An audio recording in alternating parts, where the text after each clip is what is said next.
tell me if stuff is or isn't good.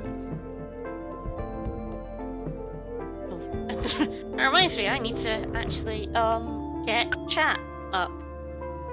Ah, yes, this game will capture inputs, whether I'm like on it or not. It's kind of hilarious.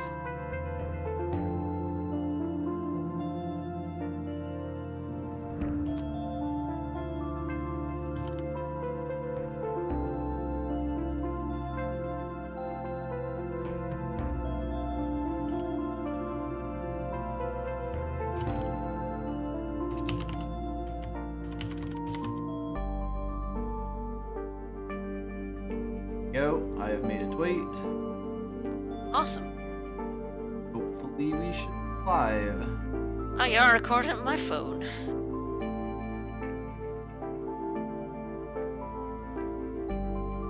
Go, and hopefully I have all of my stuff set up and the game looks good and right and stuff.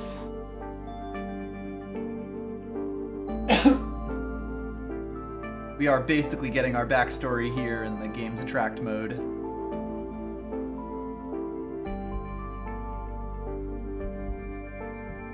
Huzzah! Hello, people in chat. Wang and Reverend Hello. Mac. One thing that I will very definitely say about this game's font is that I like it for the most part, except I can't tell H's and W's apart. Just get that out of the way real quick.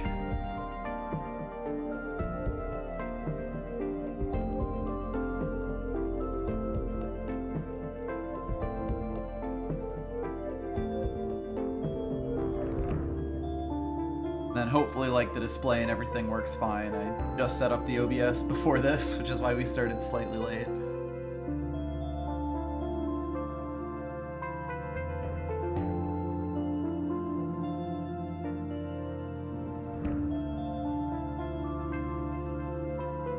I'll let this scroll through a few times while we wait for folks to come in, and then we'll get started.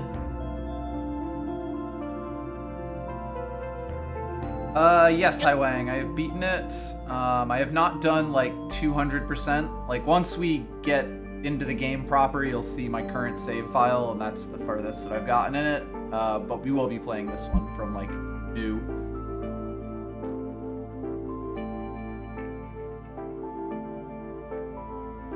Yes, I've never seen it before.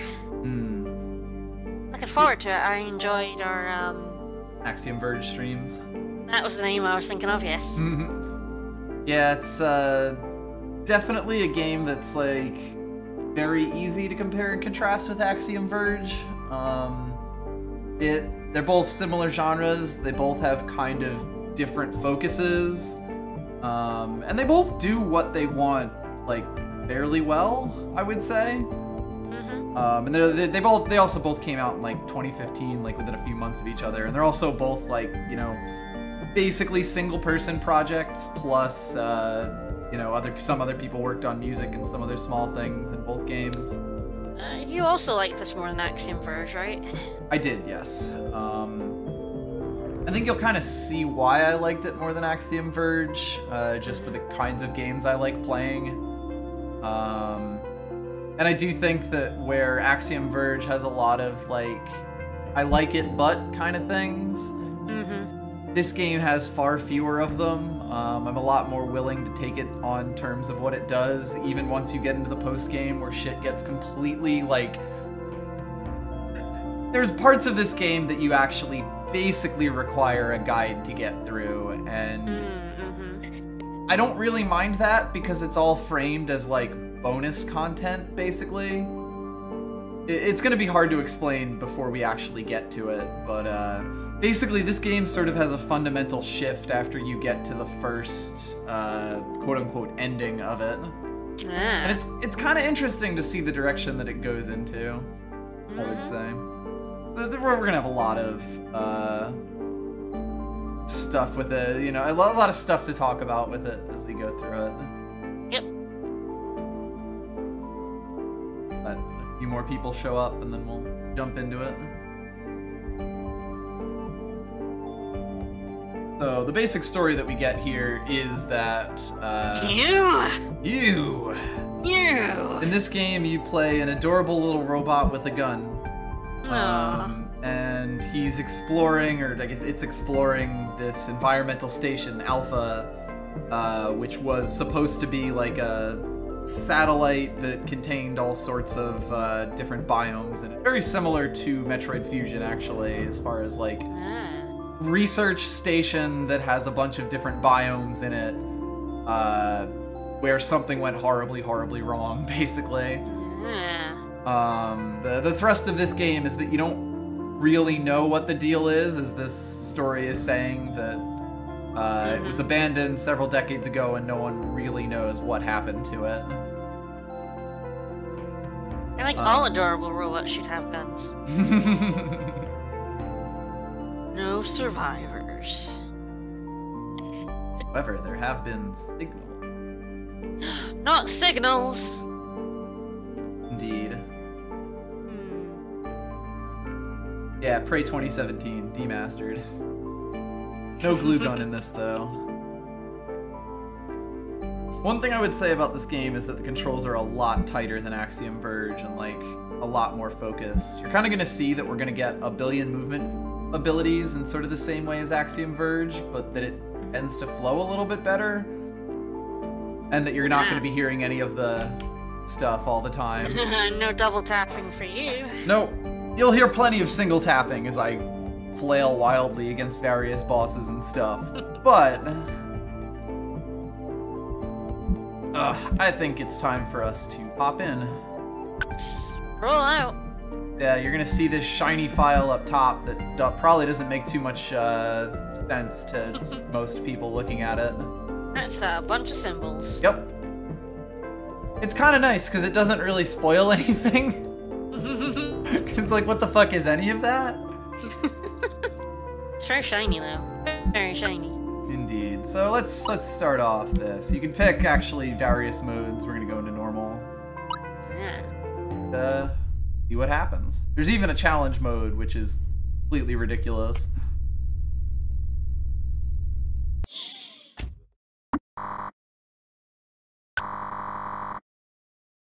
Couldn't use the main entrance. We kind of came in through a side door. Probably some stuff up, though. Yeah, there you go. That's one of the W's that sort of looks like an H over on there. The font of this game, like, probably could have stood to be very slightly more clear about a lot of the stuff. It's usually fine, but every so often I'll just see a letter where I'm like, what? Gotta go the M's aren't very good. Yeah. It's sort of stuff that you kind of get used to, but then even having played this game quite a lot, you can get confused by things. Either way, you get a basic talk about your controls and stuff. It's fairly simple. A to jump, X shoots this little laser. Pew pew pew pew. Damage is 4-directional instead of 8-directional. So you can only fire your laser like this. The very first thing you will likely notice is that your jump is not enough.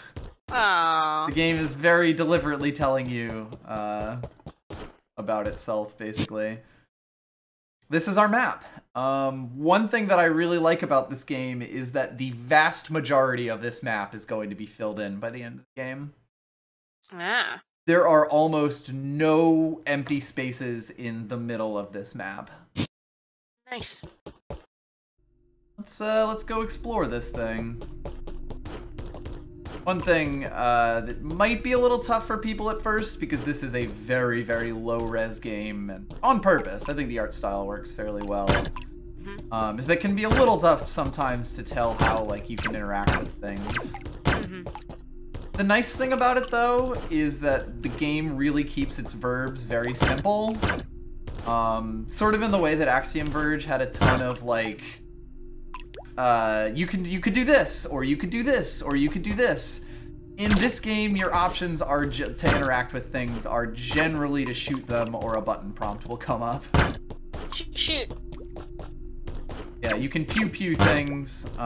Stuff that you can interact in with specific abilities is generally very well shown off if it's not your gun.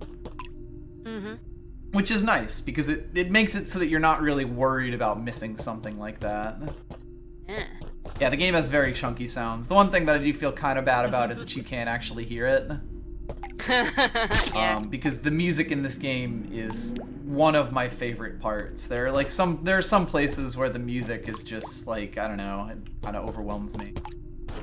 Either way, there's a computer screen here. This game is very good about teaching you like about what various things mean, even in its really limited palette. Anytime you see a flashing screen like this, it means you have like something to read or interact with. Nice. Like the game is really good about having some well-defined rules that actually make it. Oh, well, I mean, we're doing Discord screen share, but I don't get sound. Yeah, exactly. We actually have a side stream set up, but Discord screen share is faster. I can't listen to the sound on that either because I just hear his voice twice. Right. It's really weird. Yeah, basically I would have to do some weird audio work to make sound come through. Yep. Ooh, anyway. That generator's offline. Yep. We did find a backup battery, though. Nice. This is not actually framed as a choice. Of course you're gonna turn the power back on. Alert, alert.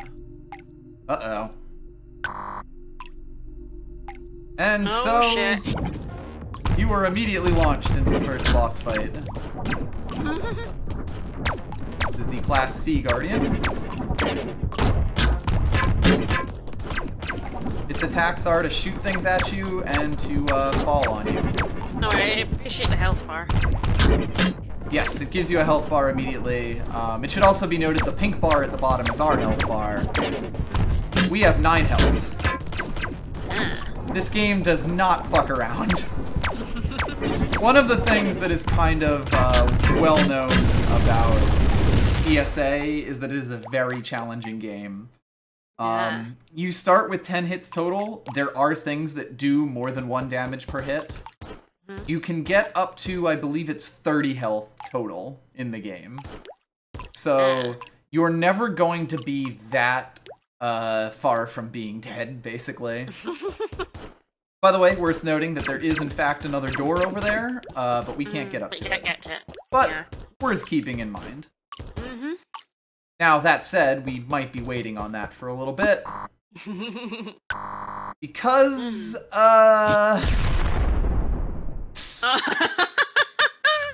You got dunked! Kinda got dunked.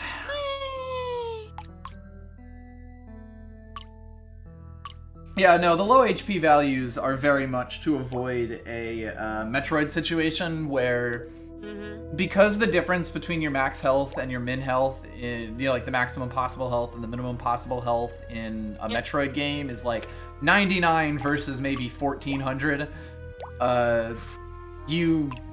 it's really hard for the designers to say, you're going to have this much health when you come into this boss, and they kind of have to design around that sort of thing. Whereas in this game, they can kind of say, you're gonna have around 16 to 20-something health for most of the game. I'm a robot. My internet seems to be blipping. Ah, unfortunate. You sound okay right now, but I guess we'll Yeah, you robotted really hard for me just now. Oh dear. Is it better? It's better for now. We'll see how it goes. Fingers crossed. So anyway, we've kind of lost track of the station that sent us over this way, so we're pretty much on our own. Yeah, they kind of dumped you into the pit. Well, like, this is supposed to be a contact with our people outside of the station who are sending us to go look at it. And from this point forward... Well, they didn't dunk us, but the station dunked us. Yeah, basically. From this point forward, we're actually basically alone.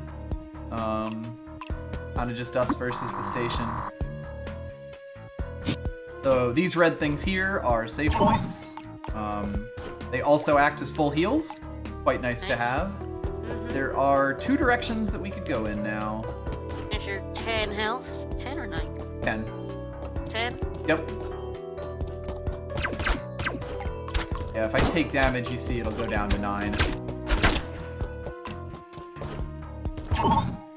It's also worth noting that enemies don't drop anything in this game. They just are there. The only way to heal up are these save stations, and eventually there'll be recharge stations that just give you full health without saving. Was it often just better to avoid enemies? In a lot of cases, yes, it is. A lot of the time, though, you do interact with them, because I do feel like it is part of, like, the fun of the game. Oop, those are spikes. And they do 2 damage to us, so, you gotta be careful of them. Oh, right, another thing. Unlike some games, you actually can swim immediately in this one. If you hit the jump button in water, you actually just pop up, so... I think those spikes are sort of there to help teach you that. Your movement in water is sort of restricted, but you can still, like, you know, shoot and float around and stuff. You're just a bit slower. Come into here, and there's a smiley face. Sure. Lovely underwater effect, too. This game has a lot of, like, really strong visual effects for how limited the palette is. Yeah. Not actually anything we can do in this room for a long, long time. Hello, Manic Volcanic. Welcome to the stream. And then we can't make our way up here, as you can kind of see. We pop our way back up onto land and try to jump up. We will actually find we can't go this way at all. Dangerous area ahead. Access level 2. So we're gonna have to be able to open this door. One thing that I really like that is very easy to miss the first time that you play this game are little background things like these like wheel things. Like, oh yeah. Keep them in mind for what will probably be several streams from now. Oh, Manic Volcanic, have you not seen Environmental Station Alpha before? It is a very good game. It's kind of that Metroidvania is sort of the term. I think we came down to like exploration style games or something like that eventually. Pathfinders? Pathfinders, possibly, yeah. Ow. Having some trouble with this bug. But yeah, it's that kind of game. Came out in 2015, and it is one of my favorites in the genre. There are enemies up there, and if we shoot these things, we actually discover a break. Ooh. We can make our way up here, because there is a hole up there. Oh, the other nice thing about your gun is that from the very start, it actually pierces walls, so you don't really have to worry about, like, you know, can I hit this thing? It's sort of like, it's very Spiky small, boy. but it's nice. Yeah, that spiky boy almost fell on us, but I managed to avoid it. It does, but at the same time, I do understand why a lot of people are kind of like not satisfied with a name like that. Anyway, yeah, it's quite restrictive, really. Yeah. It's also like it kind of bundles Castlevanias and Metroids together when a lot of the time, particularly in my case, I really like more the Metroid style of it. It's very much the sort of game where we're on an abandoned space station as a small robot with a gun. Anyway, so we got a bunch of tiles that we don't really understand the use of here. But the nice thing about it is very obvious that they are interactable in some way, you know, like it makes the room very much stick out in your brain. They are gold and shiny. Yes, they are shiny gold tiles. I jumped up as I shot down there. You can actually, like, because there's no crouch in this game, you can actually just aim down very easily. Which is kind of a problem I have with a lot of Metroid-type games. They do... Yeah, the crouchy They force you to crouch, which means it's very difficult to shoot down. And in a lot of cases, shooting down is more useful than crouching. See, another block that doesn't, you know, that doesn't seem like we can really interact with, huh? Can't shoot that. This time. Yep. Also, that's a block that breaks as soon as you step on it. Very fragile. Yep. Come over to here. Get another tall thing, except it's like a really tall thing. So definitely no way we're getting up this thing with our current set of tech. Very valid. Yeah, a little bit. Game is definitely pushing us in a single direction here, I would say. We do also see, if you get a little too destruction happy with these blocks here, you can block off your progress, so sometimes it's best not to blow up everything that you what you're capable of. Oh, no. Boo. I want to blow up everything. I mean, the nice thing is you can just leave and come back to, you know, like, blow up reset everything. it. Blow up everything. Warning, dangerous area ahead. Ah, another one of these access level 2s. Danger, danger, Will Robinson. Yeah, if we look at our map, yes, if you pick the map thing, you actually get a little zoom in that shows you fought the bosses here, your ship is here. A little spaceship. Yeah, the pixel art in this game is absolutely fantastic, and I really do love the feel of it for that. The game actually does a lot of nice things with its map. It doesn't let you place down markers, which unfortunate, but still sort of my pet thing. Yep. But overall, I actually really like how functional the map is. We'll see a lot more features as more things come into it. I do like it showing the doors. Yeah, the doors are nice. I don't think it shows 100% of the doors. They're like hidden ones. Yep. But for the most part, you can kind of see. X. Place looks a little bit rotted out. That's fine. Yeah, I'm sure that green stuff isn't that corrosive. It's fine. Okay. So, we just got our access level 2. Okay. This is actually one of the few places in the game that it, like, gates you off with a key like that. Do fish hurt you? Yes. Deadly fish. There are fairly deadly fish. No. There we go. Our access level is now sufficient, so those doors and the one previous will now open for us, which is nice of them. Was the X always there? What X? Oh, yes. If we go back over into this room over here, there's a big old X, and I think that was always there when I played the game, but it's worth noting I played the game like in December of 2015. Yeah. So like most of the bonus content that was added to the game afterwards was, in fact, I believe the game was complete by the time. Yeah, there you go. That fish just did 2 damage to me. Fish hurt you. Yeah, extremely painful fish. This game is really, really good. Like I said, it's definitely one of my favorite games I played last year, and I played a lot of good games last year. There's this big guy over here, and I think I'm actually not going to bother with him because I know that that path up there is the way I'm supposed to go.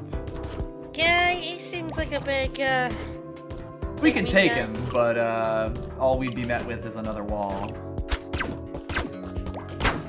And you don't get anything. Indeed not. Enemies. We do end up back here.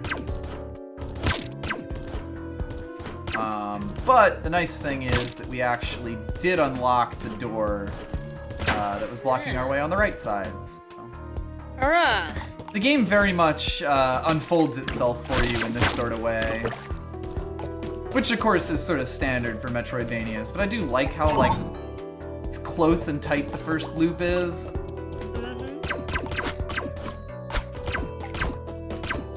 A lot of the enemies in this game come down to, like, specific timing and movement. The movement in this game is very, very tight.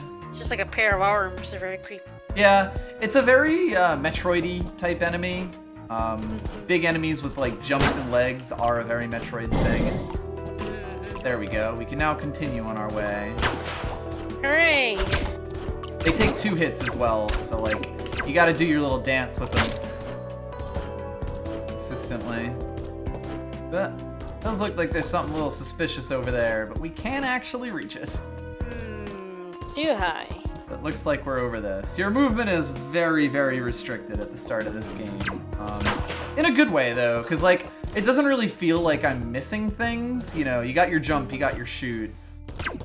You just don't quite have other stuff. That's not anything, it seems like. More water over here. A spiky boy. Yes, a spiny boy. Ah.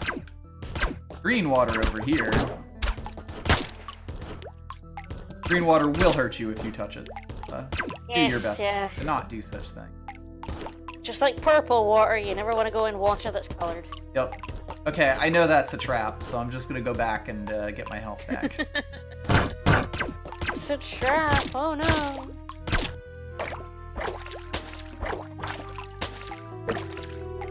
I believe there is. This is a lot more water than Axiom Verge, with its one.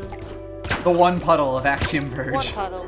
Yeah, this place actually has an entire water area. Anyway. Can do this. Ah, that's cute.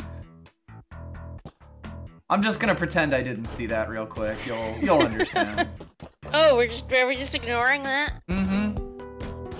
I knew that was a thing there, but basically that is the health pack that you were sort of duped into trying to get upstairs. Yeah.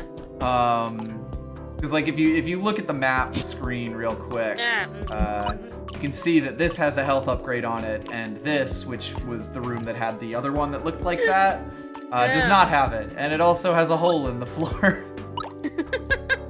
Now, of course, this is all stuff that you probably would not notice the first time you played this game. Oh, the other thing, you can see there's different colors as sort of the same type of enemy. The blue one will properly stick to walls. The green one will fall around and basically, like, you know, scoot around the floor of wherever it is it's getting to. Little scooty boy. So, like, the game has very immediate visual cues for a lot of this stuff. So yeah, yup, nothing suspicious about. Oh no! Yeah, it's actually the queen beetle.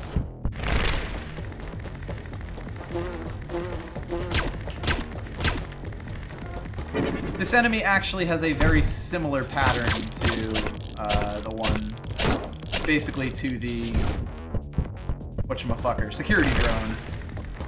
Where it will try to fall on you is also, you know, throwing these things on you. So, one thing that I'm doing that you probably won't be very good at doing when you first play this game is baiting it to fall properly down so that it doesn't land on you.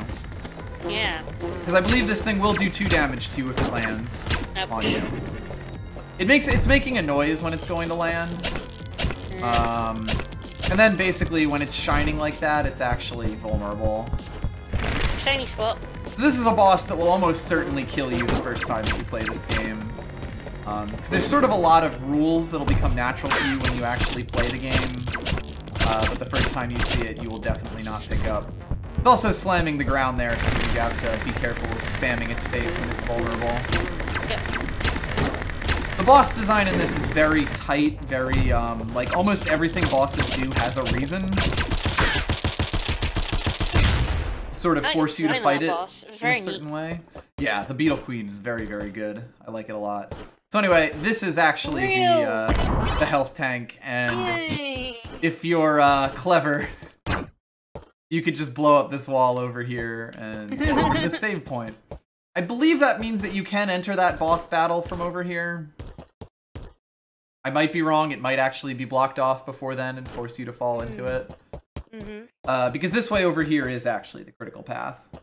In fact, if you look up over here, you can actually sort of see, like, the cocoon it pupated from.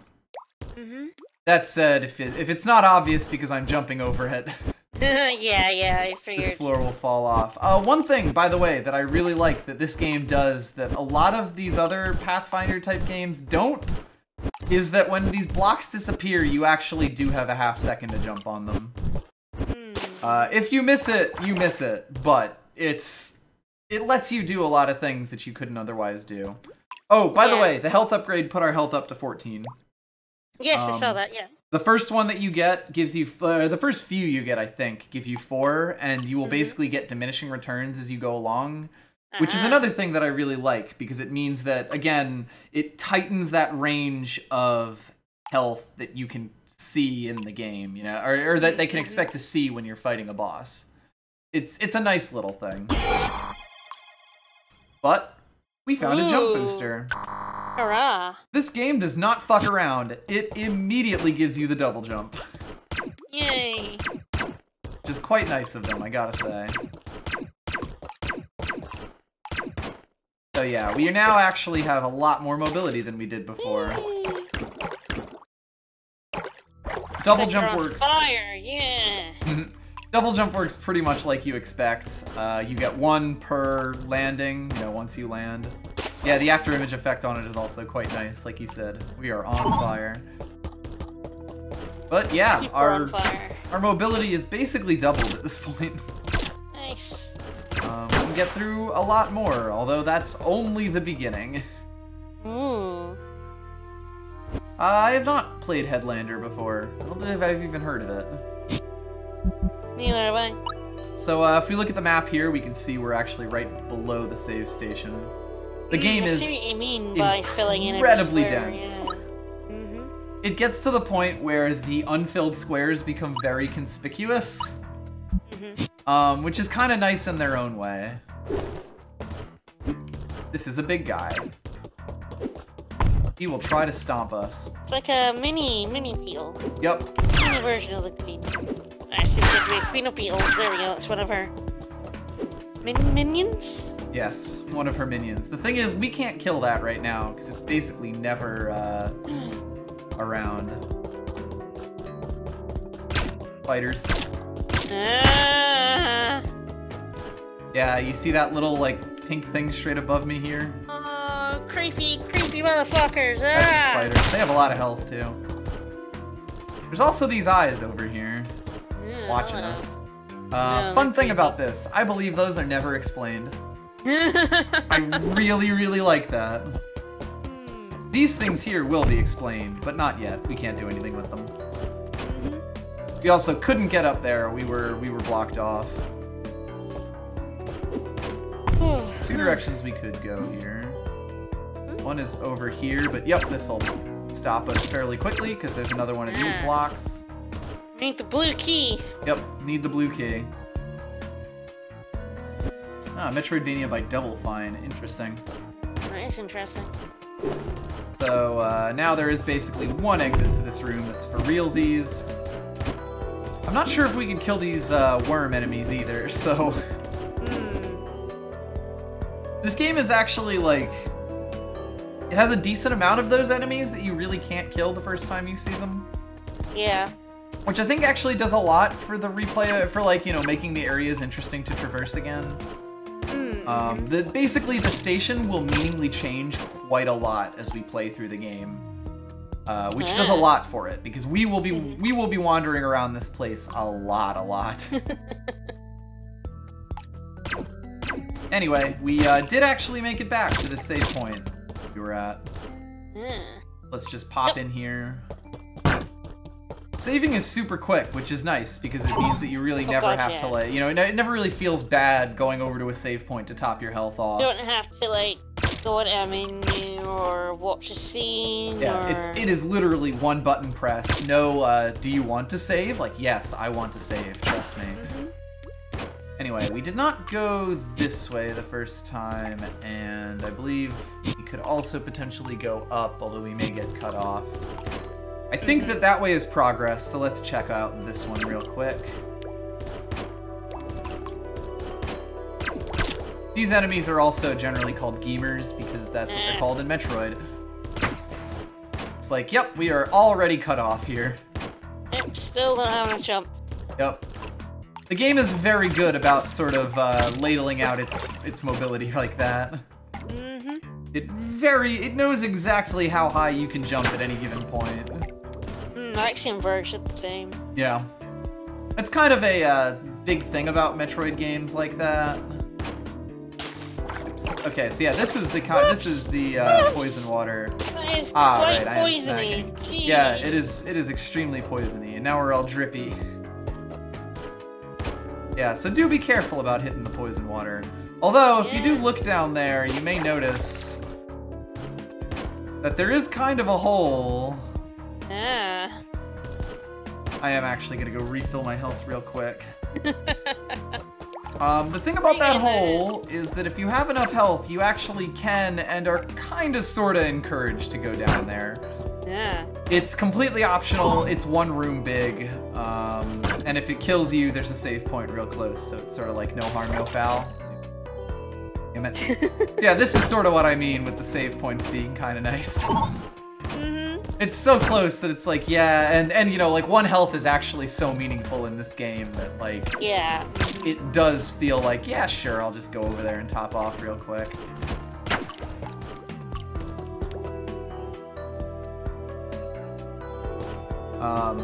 When Smite did an LP of this, he actually did get the creator of the game in some of his episodes, and he did talk about a lot of the stuff in it and like things like that. Very cool.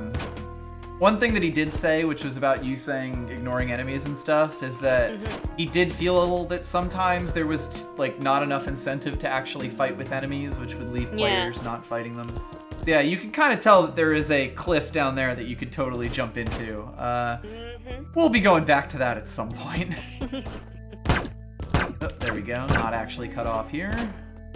Yeah, it's always this balancing act between wanting people to fight enemies and people not wanting to fight enemies. Yeah, know? Exactly. It is actually an elevator, and it is working. Hop over here real quick. So if you make enemies important enough to fight, like you drop health and stuff, you want to fight them, but then you sometimes fight enemies that you just find annoying. Yeah, and it's also the sort of thing where, like, this game is very much balanced around the health being only regenerating at heal stations. Like, because we only have 14 health, literally anything that an enemy could drop for us would be a lot. It's a bit judgmental from a computer. It's a molten hellhole. Ah, crewmates trapped in the volcanic center. They're stuck, but there is a safe area on the other side of the sector. This is sort of a nice little nudge. Now we just have to figure out how to rescue them from there. But this is basically a tiny nudge on the part of the developers, because we pop in here and we are actually into the, you know, like the heat section of the game where just being in here is going to do damage to your suit. The thing is, you don't get it in most Metroid games, like in Super Metroid in particular. The lava area of the game is very much meant to be a do not go in here until you get the various suit. Yeah. In this game, you are actually meant to go through the lava area without the suit the first time. Ooh.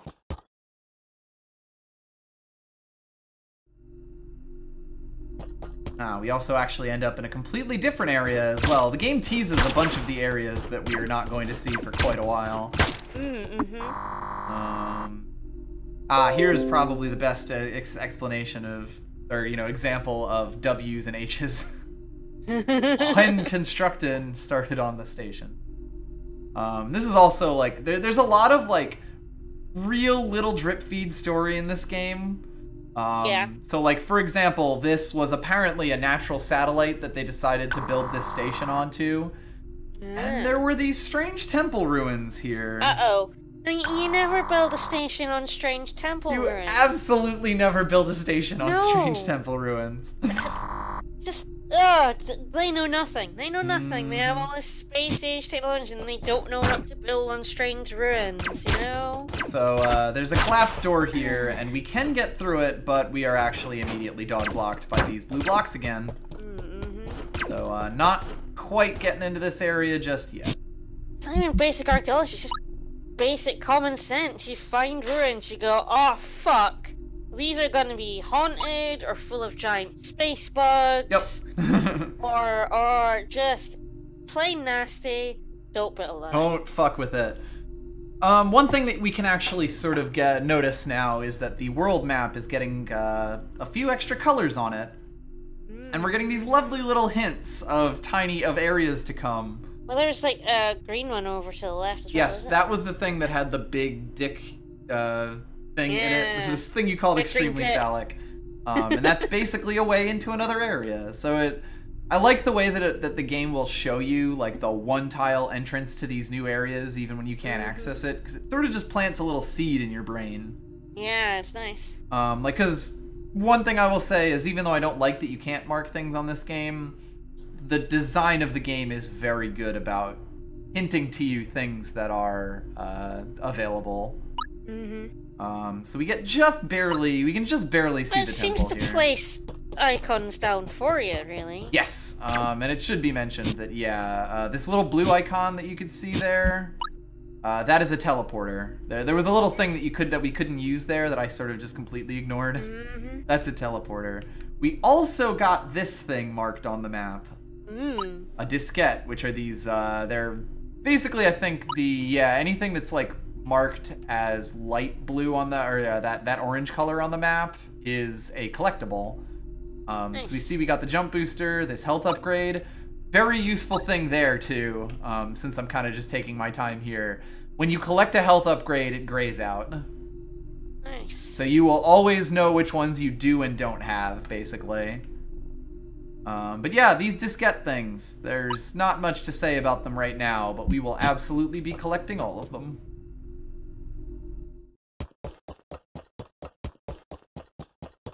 See how far we can go before we actually end up in the Molten Sector.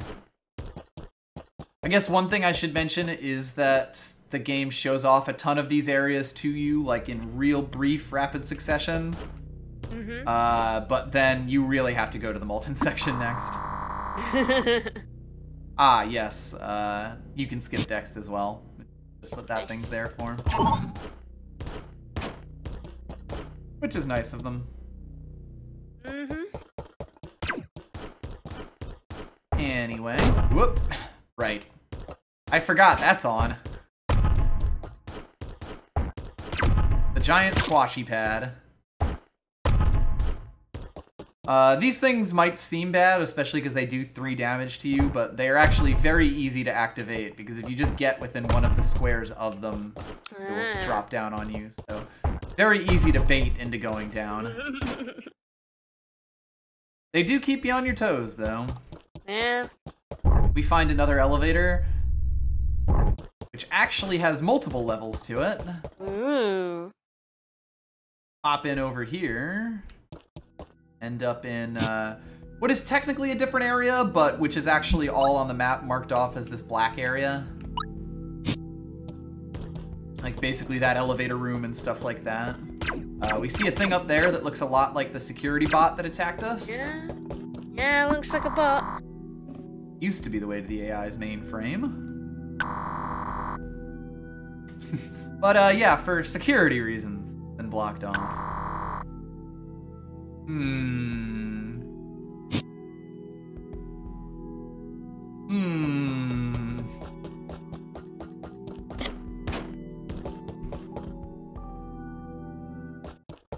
The game is very good about giving you like little hints that won't pay off for a long ass time. I'm also gonna go down just real quick to be like that fucking block right there. Ooh, hello. That is like the most obvious tell, and it is going to take a long time for us to be able to jump that high. You also can't move when you're in the It's a big tease. Yeah. You can't move when you're in the elevator as well, so like you can't, you know, do a tricksy jump to get up to it. Yeah. These things have 2 shots, and they're actually fairly difficult to smack properly. Ow. Ooh, they are sneaky boys. Yep.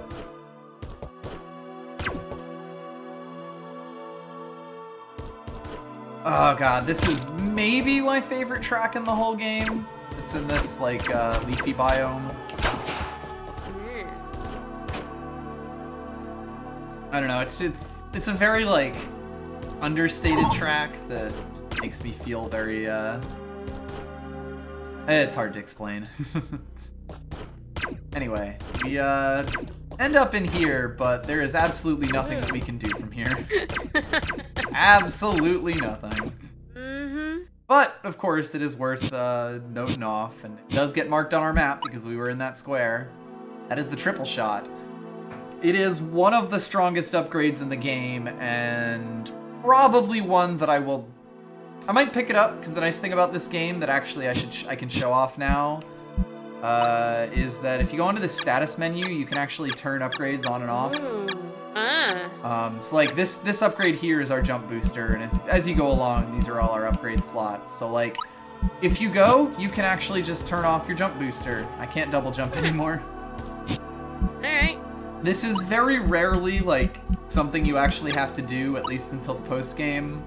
But it is something that's there for you, and it also makes it so that if you do collect something, like, super OP, like the triple shot, but you don't want to trivialize the game, you can turn it off. You can choose whether you want it or not, basically. Yeah. That said, we can't actually... There we go.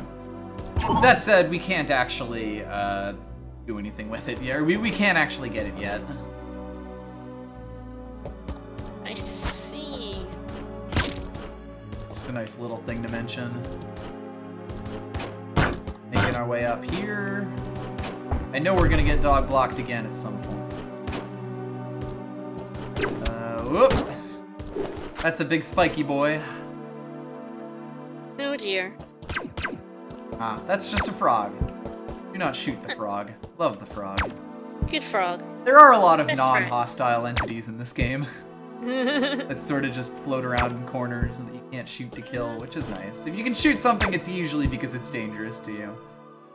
That said, this room is a little bit above our pay grade right now, given the poison water and the spikes and the things shooting at us, so... We can't actually hurt this thing at all. So let's just avoid it. Instead, go into this room, where these flower things will hurt us.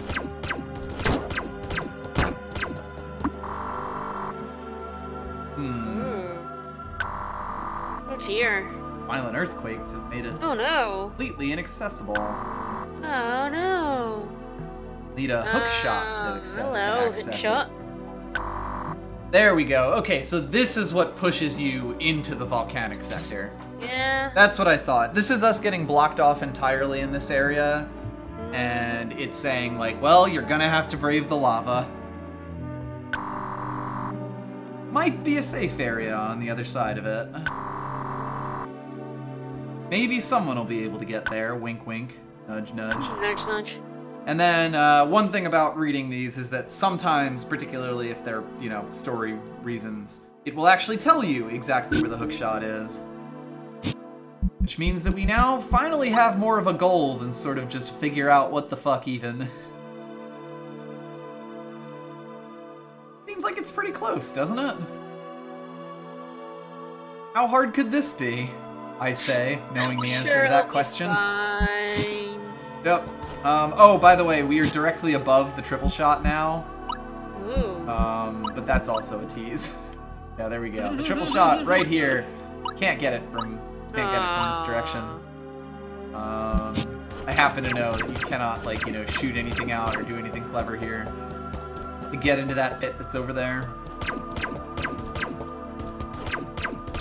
But hey, maybe this will help us out.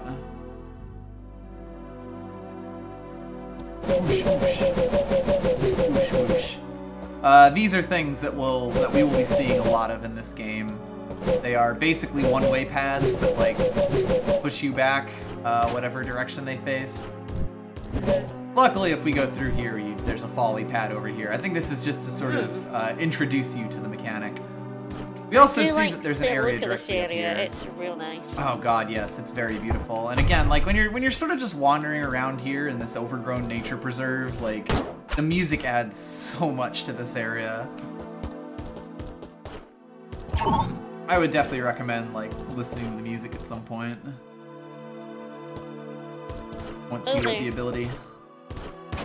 Anyway, so now we actually have a reason to go through that molten sector. So let's go do that. That molten hellhole. Guy's in front of us in the thing. Weird little robot body thing. I'm sure that'll never be relevant. Nope, never. So let's make our way down.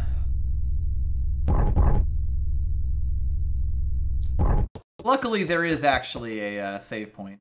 Pretty close. Also some poison water down there.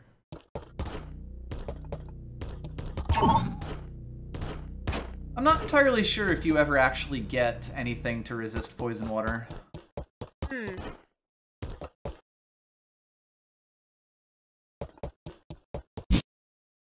that's the temple, so let's make our way down. No acid armor for you. Indeed. I think there might eventually be. I think maybe once you get the heat-resistant suit, you might also be resistant to acid, but I don't know. So anyway, yeah, this blue thing here is a teleporter that we can't use. Oh well. What a shame. Welcome to the lava sector. These stalagmites will fall on you if you're not moving, but we're a little more worried about the heat right now, really. That's fair. The heat is what's actually doing that repeating 1 damage to us, because I know where to go. Actually, I guess I could point out that there's a big pit of lava that you, like, basically have no way to cross, and this thing here is just too high for you to get up. So you do, even though you are in an area where you're taking constant damage, you do get, like, you know, pushed down this one path. And despite the fact that we're at 3 health right now, we actually are out of the heat section. And I believe, yeah, if you look at the map, the parts that actually actively damage you are this brighter red color, whereas the parts that are like part of the lava section but don't actively damage you are this darker red. The game very clearly marks off.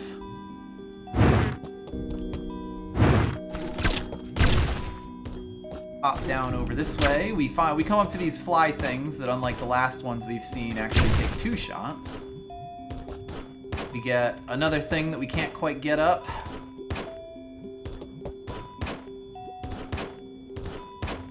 Maybe we should keep it in mind.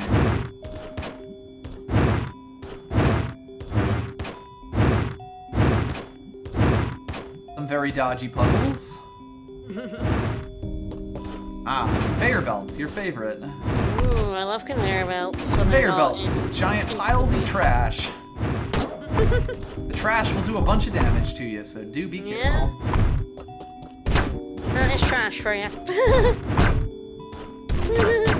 Run! Just falling into the lava. Yeah, I mean, the game pokes you in the face with a lot of sections that you can't quite get to, which I actually think is really good, because it puts, like, a little thing in your brain that says, like, oh, this is a place I'm going to be able to go eventually. And especially because the way the map marks it off, you always get that little bit of, like, oh, right, there's a section here that I will eventually be able to get to. It's nice. Here we go. This'll be fun.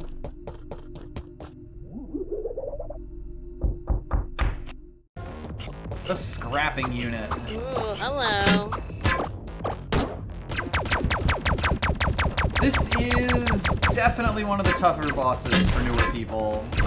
And honestly, kind of for me even. It's like, it's got a lot that it does. There's a lot that you have to learn here. It has a very large attack. It has like a lot of attack patterns. And also multiple phases, it should be mentioned. The bosses in this game are very much one of the draws for playing this game in the first place.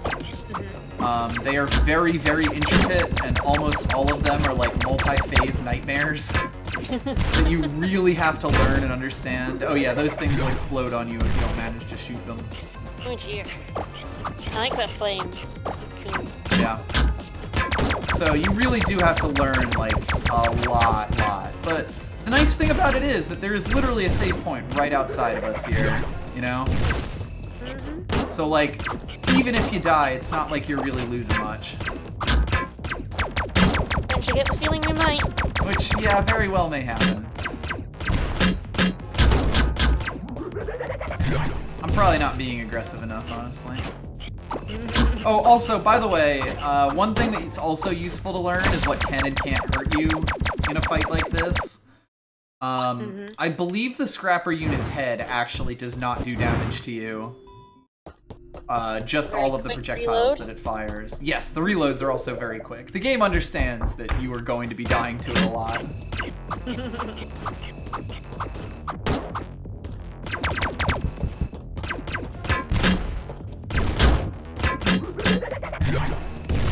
That giant projectile is what spawns this stuff. Yeah, we weak point here is this head unit, and we are basically just trying to chunk it down whenever we can.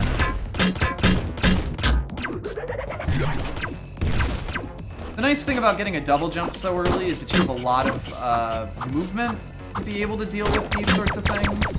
Yeah, maneuverability options. Yeah.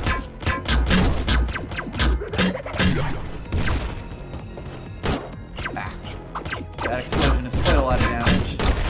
Yep. Okay, there we go. We have made it into phase 2. The laser!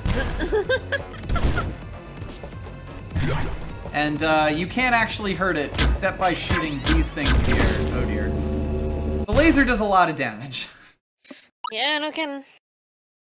Yeah, this game does not fuck around with the bosses. And this is one of the points where it really steps up the difficulty, but I also really feel like it does it in a very good way. Where this boss is very interesting to fight, and even though it's very difficult, they do give you that save point, like, right away. Yeah, and then you reload real quick. Yeah. Yeah, one of the nice things about the game being, like, so low res is it's very... That was weird. I'm not sure why it wasn't moving there for as long as it wasn't.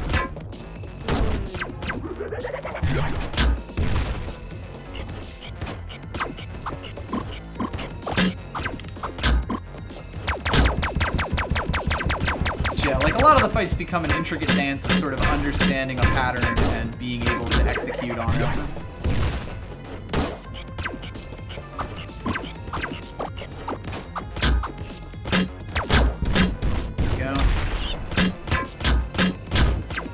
Once this one blows up, you, the other one on the other side of the room activates.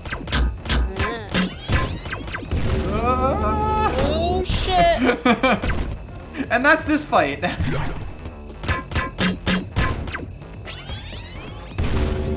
Ah. Oh. Run away! Run away! Ah, damn.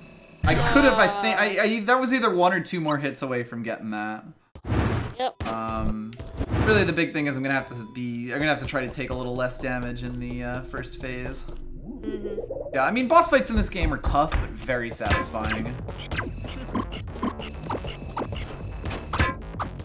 That is also probably one of the biggest things that I like about it more than Axiom Verge. Yeah. Because I am very much the kind of person who enjoys this sort of, you know, very tough but fair combat. Mm-hmm. Oh, he's gonna shoot me. Okay. I know he's gonna shoot me. It's kind of a silly thing to say. Thank you.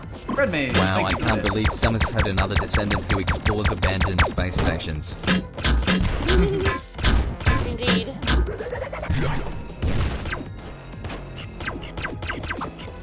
Yeah, the head of that definitely doesn't hurt you. I mean, it's nice to have a boss that doesn't hurt you to go into.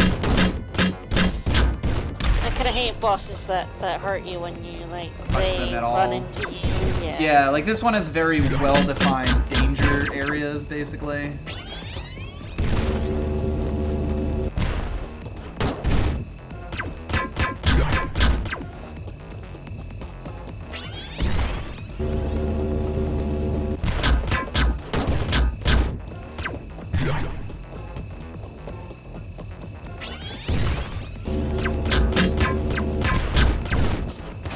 Also worth noting that that does not, or like shooting does not stop you in any way. So you can still be running at basically full speed. Poof! There we go.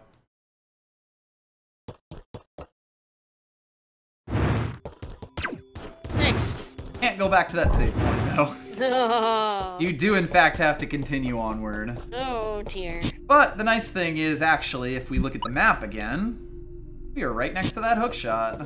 Ah, nice. So the hookshot is probably one of the best implementations of a hookshot I've ever seen in a game. Ooh. Press button 6, whatever that means. Button 6, okay, that's the RB button. So, the way the hookshot works is that it will latch on to basically anything that isn't explicitly not hookshotable. And swing you forward with a potentially ridiculous amount of momentum. It's a little bit weird to work with because it will always, by default, shoot in this sort of 45-degree angle. There are ways to shoot it out sort of like slightly less than that, slightly more than that. And then also the amount of momentum you get from it is sort of dependent on how far it falls. Okay. Or like how far it shoots out. Yeah. Which will eventually let you do some really dumb bullshit. And there are a lot of intricacies to it, but it's one of the really fun power-ups in the game because it makes moving around very interesting. Yeah, it seems a lot of fun. Yeah, one thing that you will get very good at is saving your double jump for after you hookshot, because you'll hookshot yourself with a ton of momentum and then need the double jump to just finish yourself off, basically. Yeah, but then the nice thing is that it gives you a nice, totally safe area to sort of play around and figure out how the hookshot works. Yep. Which is nice, you know? You just went through a high-stress boss fight. Poor little robot here is kind of sputtering a little bit. having some difficulties, but you gotta... He's slightly an issue. Yeah. And it's not just one, actually. There you go. This is actually the recharge room that I mentioned beforehand. There you go. And this is also it mentioning that the storeroom is a thing that exists. Let's see. We do get one of these things here to... Let's see. It seems like it's a swishy thing and some electric wires blocking us off here. I believe this is to teach us a property of the hookshot. That while you are swinging with the hookshot, it will ignore those things. Which means that you can actually cheat your way over to this thing here. Nice. Of course, the hint that it gives us is not going to be useful for a long, long time. This is sort of just a little bonus thing. Gaze at one that is unlike the other of the sun, moon, and stars. Gaze without hurry, without moving. That's a hint that I'm sure will make sense to us in due time. I'm sure it won't. So of course you do take damage from that thing, but there's a recharge room right over here. So yeah, this room is basically the, I guess, non-standard tutorial to the hookshot that sort of teaches you that there's actually a lot more here, or a lot more to this mechanic than it may seem at first. And what's nice is that the reward it gives you is a tangible reward that isn't, you know, absolutely required or anything. So you don't really feel like you're missing out on that much if you miss it. I do have to pee though when we're at the hour mark, so I'll be right back. Enjoy this map. See all this progress we've made. It's pretty good. Do you love maps? Indeed.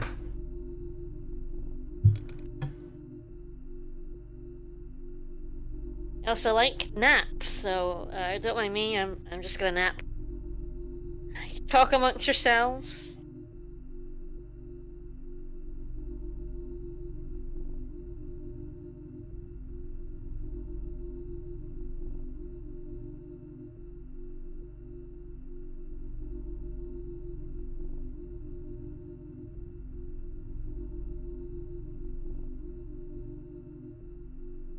It's the napping hour, yes.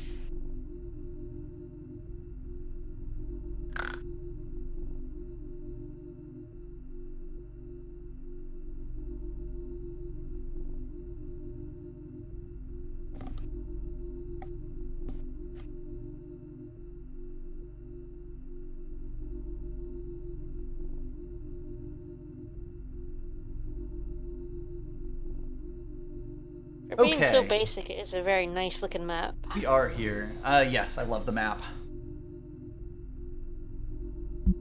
And I really like that there's two views of it. You can actually even see like little sprite representations of the bosses that you fought.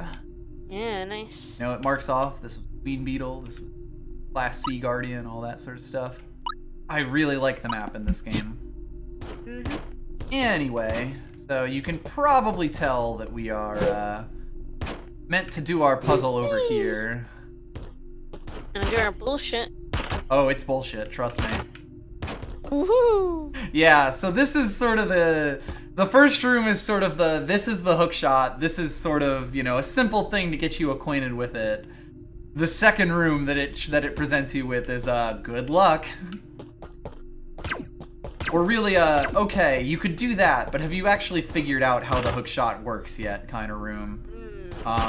The first time that you do this, shiny blocks. it will take quite a while for you to be able to do this. But once you can do it, as you can see, it does kind of become natural. Yeah. And yep, more gold shiny blocks that we can't do anything about. So I guess we'll just come over this way. We'll never do anything about those gold shiny blocks. Indeed. So one of the terminals we looked at did mention that there were some survivors trapped on the other side of the molten section. Looks like we may have found their last resting place. Yeah, well, it's their own fault for building a station on top of some ruins. On top of ancient ruins. It never goes well. The robots seem to have all gone on murderous rampages. And we can't shut them off. Oh no. Yes, Cecil, actually the station is almost a one-to-one match to the map that it's on. If you look at the image that I have with the stream, you can actually see that there's like the main area of the station and the water section is actually a totally separate place. The map reflects that, actually. It's really nice. Speaking of the underwater sector.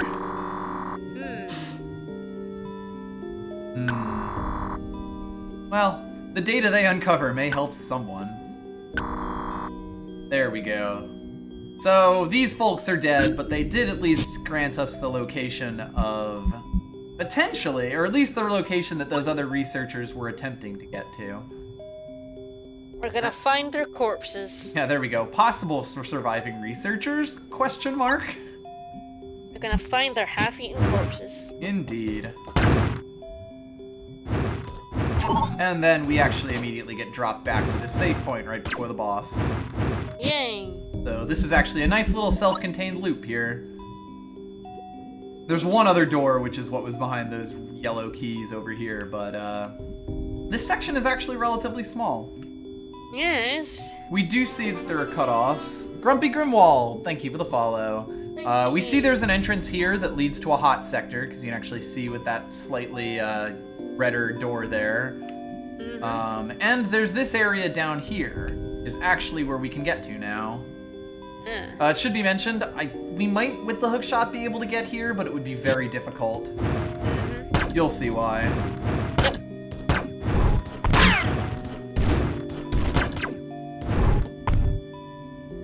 So that room, that entrance, that's up there.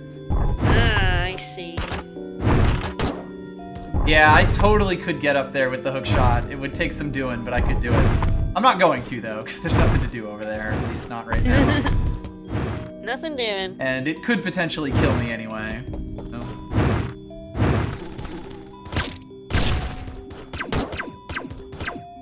So anyway, we came up to this spot over here that we couldn't quite get up to. With the hookshot, actually a relatively easy jump. Nice. These teleporters would be mighty useful.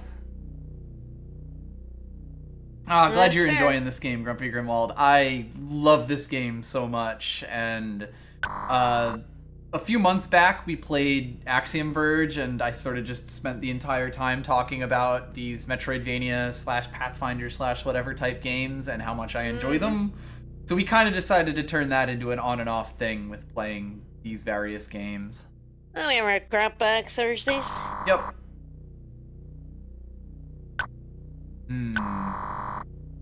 We actually get a second thing here. Ooh. So, along with those possible researchers, we get a marker for the teleport access card. Now, I believe this is actually where we have to go next. So we kind of set up this or actually, you will have to do this at some point, but you might actually be able to get to the underwater sector already. Not 100% sure. I don't remember if this is actually on the critical path of this game, like getting this teleporter access key. Yeah. That said, it is ridiculously useful, so we are going to see if we can get it right now. Ah, the one-way block. Yep. Yeah, actually, that's another one of those things that the game teaches you really well. Whenever you see these sort of, like, I guess, 3/4 blocks that aren't quite a full thing, but have that texture on them, that means that you can go under them, but not over them.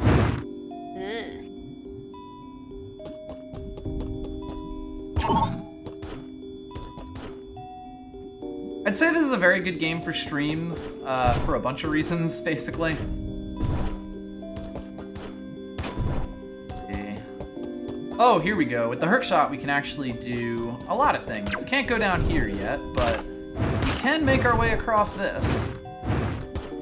We also see that there's an area up here, but it's blocked off by golden things, so not much doing there.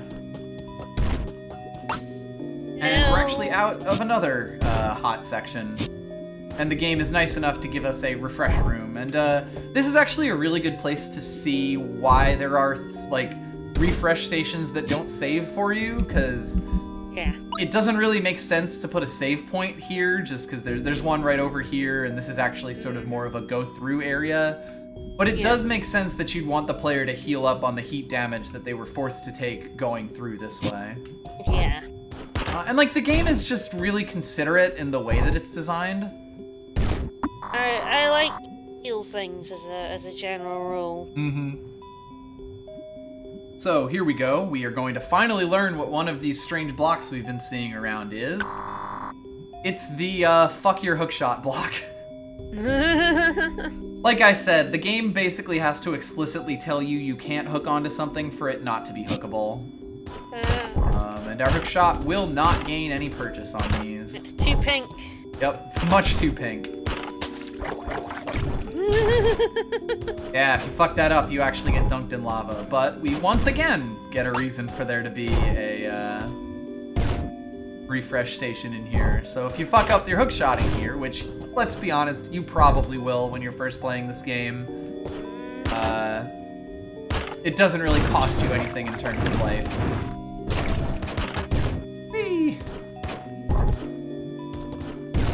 One thing that you learn is that your hookshot is extremely cheap to deploy, but your double jump is precious. Because you can hookshot as often as you want, but your double jump, you're only going to get one of those until you touch the ground again, so you better make the most of it. And the game is really good about providing sort of like differences in kind in its movement. Like the way that the double jump operates and the way that the hookshot operate, despite the fact that they both more or less exist to help you get to higher areas or further away areas, end up working in very different ways. Yeah. And that's super neat. The game does give us a save point here because this is actually like the proper area transition. Which, once again, shows you why the area is the way that it is. Yep. Let's see, we will, if we try to go up here, find that we are once again being a little bit pushed in one direction. So yes, it does turn out the teleporter key is the important one here. Yes, it is worth mentioning that this game can be sequence broken, particularly with the hookshot. Yeah, this is another section with eyes, because we're actually back onto the main portion of the station. As you can see, we're back into this gray color. But yeah, the hookshot actually, if you were really good at the hookshot, it will grant you a lot of extra mobility options. You can instantly move between places with the teleport, as long as you have an access card. Wink wink, nudge nudge. Another thing that's actually really neat that I should check. Yeah, okay.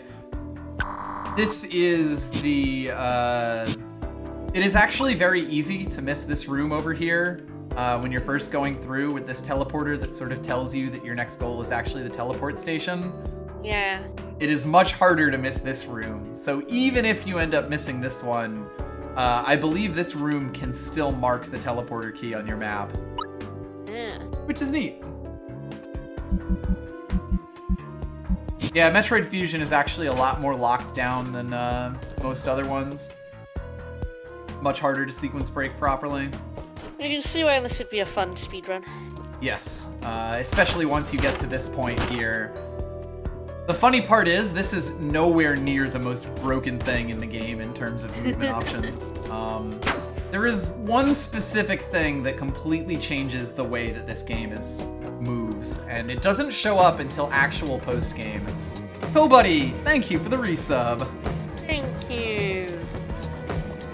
Let that play out before I mention something that's in here. Ah, the Eerie Space Station game.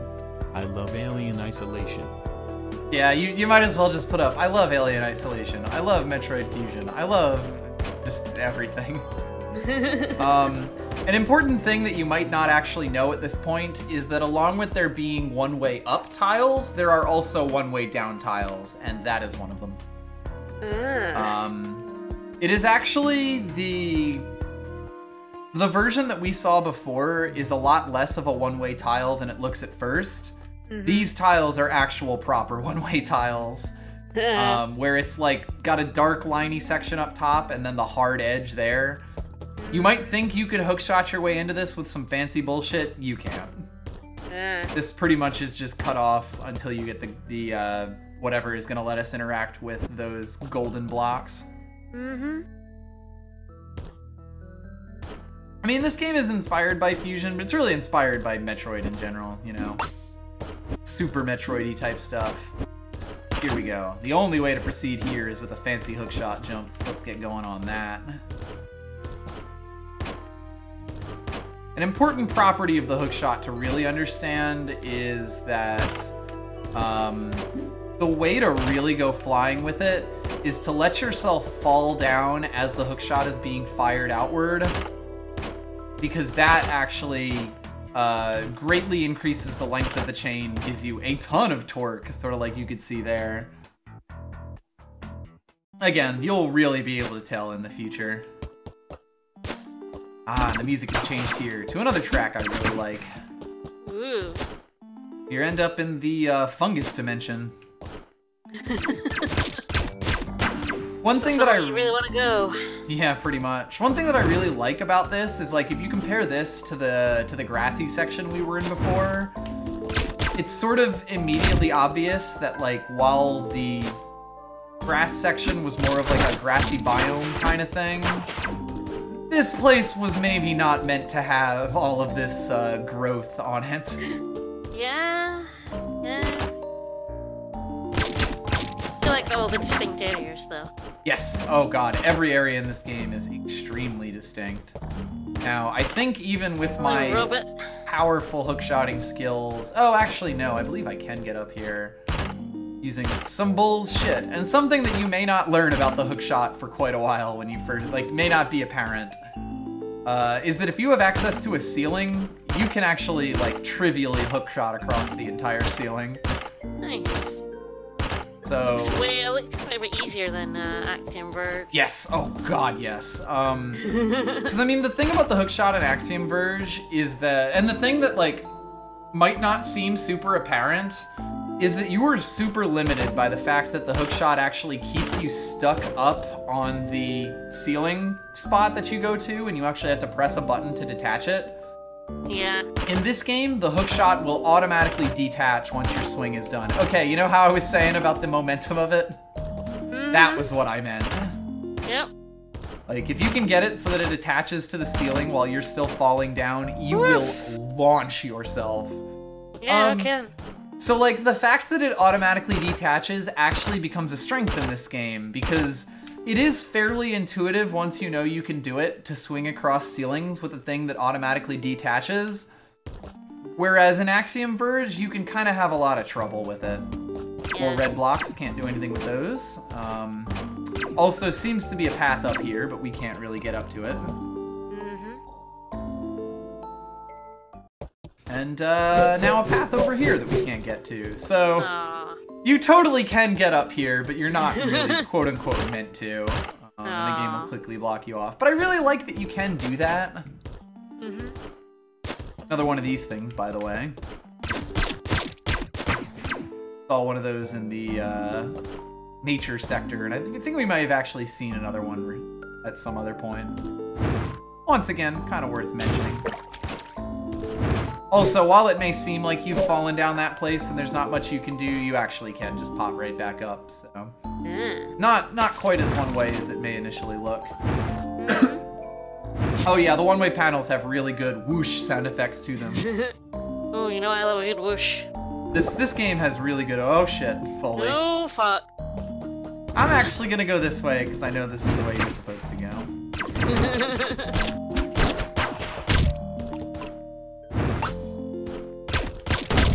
You get another regenerator room instead of save point. You end up down here. There's some gross booger boys. Yep, the booger boys. I like that name.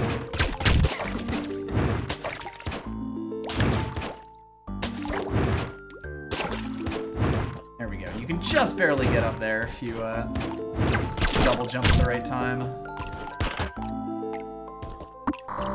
This computer is offline, but I suppose it's worth noting that beta that's right there. Whee!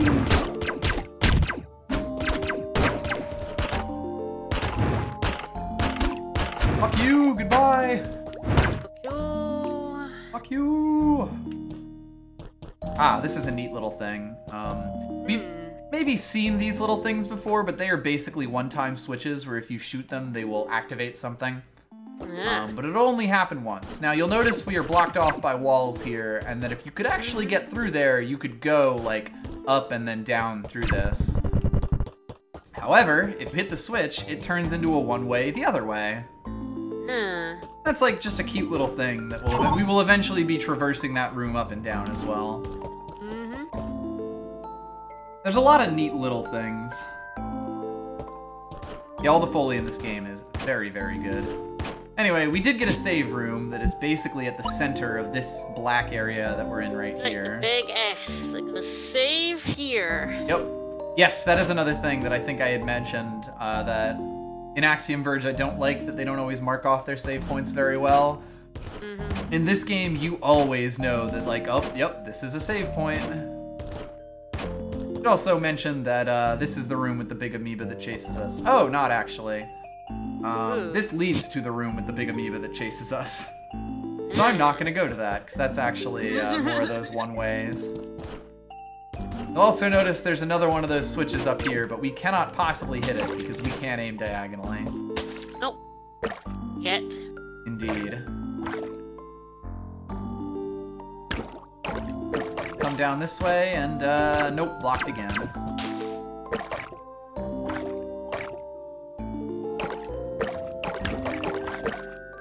Looks like there's only one way we can properly go here.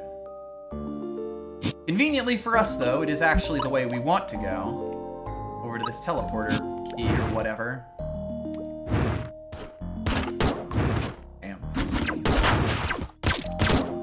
More booger boys. More creepy spore things. And a mega booger boy! Hey, Drexler. Beware the mega booger boy. Especially if it's gonna fucking kill me. Luckily, there's a save point right here. And there we go. Laser booger boy. Ugh. Well, looks like we found the alpha computer, but we can't really do anything about it.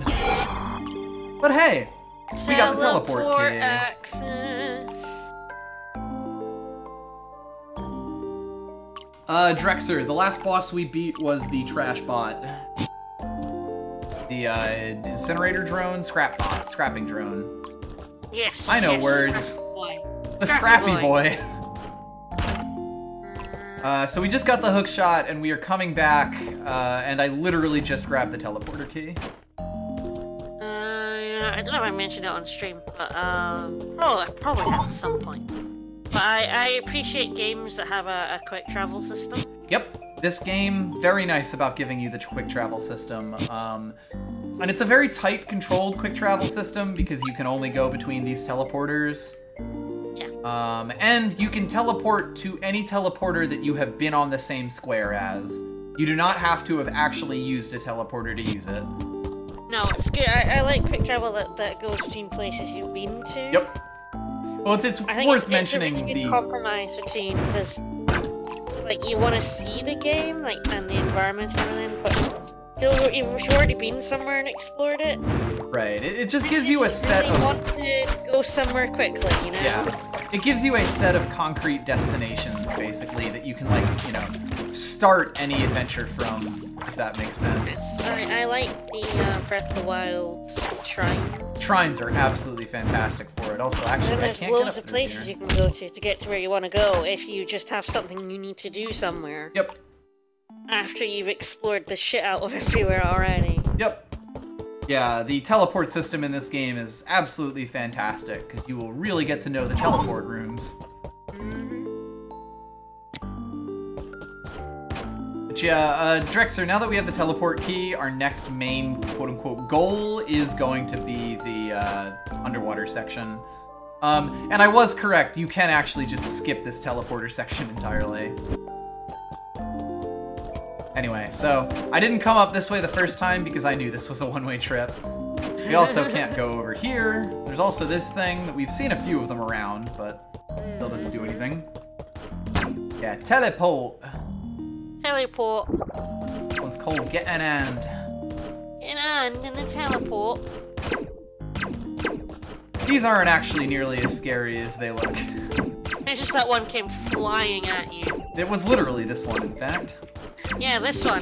You went to the other I went side. through the It other just door. came whipping at you. Nope. Fuck! Ah, shit. Nope, nope. Whee!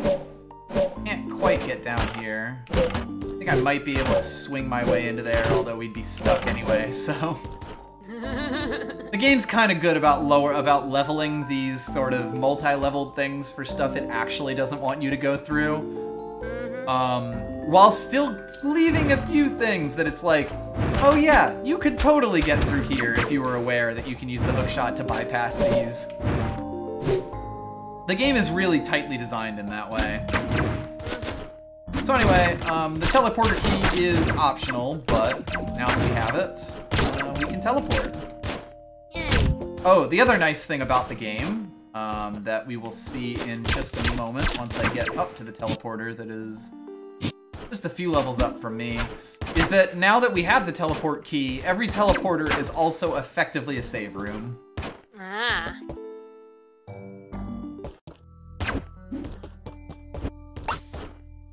So we will actually be continuing from right here, but we will teleport. Oh, actually, I think we might need to teleport out. Ooh, does the game force you to get the teleport key? Technically it doesn't, but practically it does. Let's put it that way. And that is specifically because we can't escape from this area. The only way that we would be able to get out is if we, like, without a teleporter, is if we went back through the hot section here. Yeah. And I might be wrong, but I think this is actually a one-way trip for the time being. Like, you fall through something that I'm not sure you can get back up. So the game might actually force you to get the teleporter here. But it does do it in a very, like, organic kind of way. Yeah. Which I like. So anyway, this is the specific save point that I was mentioning. That is both a teleporter and a save point at the same time. Nice. And it's actually kind of funny that it's this one, because this is more, relevant of a room than you might initially think at first glance, considering that there's a room here that we can't quite get into.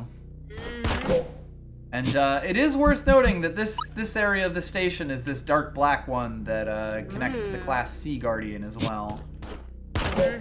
Nice, I can in fact get through that. So let's just do that real quick.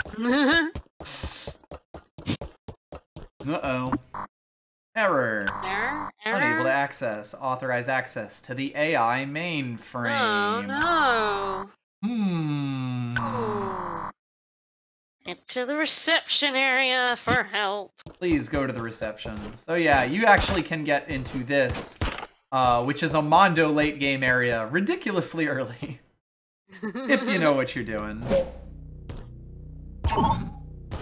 And you feel like it. Yes, Drexer, there is a place like that where you access a teleporter and see the teleporter, but can't actually get up to it without using the teleporter itself. Ah. Which is a cute little thing. Mm-hmm. Anyway, the place that we actually want to get down to, which you can probably figure out, is this one, because that's the closest thing over, which is another really good example of hinting in this game. Where it can be like, I'm not really sure where to go, but I wonder if I can get back to this spot now. So, let's make our way back over to there, using this teleporter. Heck yeah.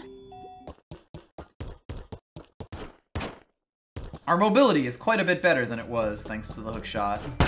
Mm-hmm. Also, yeah, there we go. Here's an example of these tiles. You can fall through them pretty easily, but you can't not fall through. You can't go under them. Yep. Back up them. These tiles are the opposite. However, this will actually let me show something off. Mm. The hookshot is broken. Well, it's not broken. This is completely intentional. If you are swinging, you will go straight through these platforms, regardless of direction. Which means that if you have a wall that you can hookshot off of, you actually can fall through these platforms. Yeah, cannot fall through, can jump through. It's just a question of whether you can figure out how to jump through it. We're still only at 14 health, but I might actually attempt to get the thing that's down there, because that's actually, like, it's a completely optional item, but it's worth considering. Yep. There's actually another thing in this room that I might try to get. Because we do in fact know that there is a diskette in this room that we may or may not be able to get with the hookshot. Let's go save real quick and find out. And this is exactly why I find just exploring in this game to be so satisfying. Because it's extremely streamlined, but also really, really deep, I guess. I'm not sure what the exact word I would use for it is. I just find it really satisfying to go around these rooms that I've been in before and realize, oh hey, I can do this one extra thing in them now.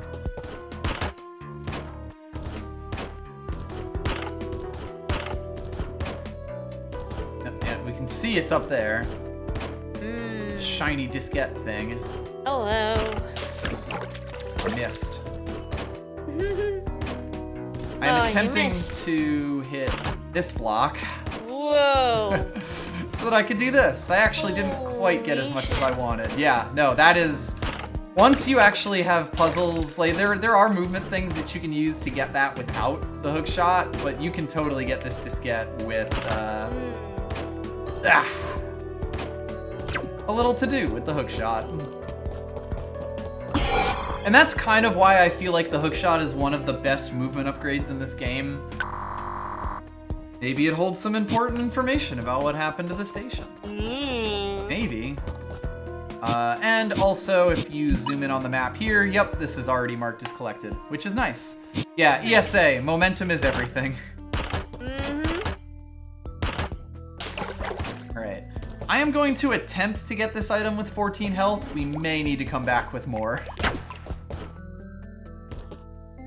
Because it involves taking a poison dip.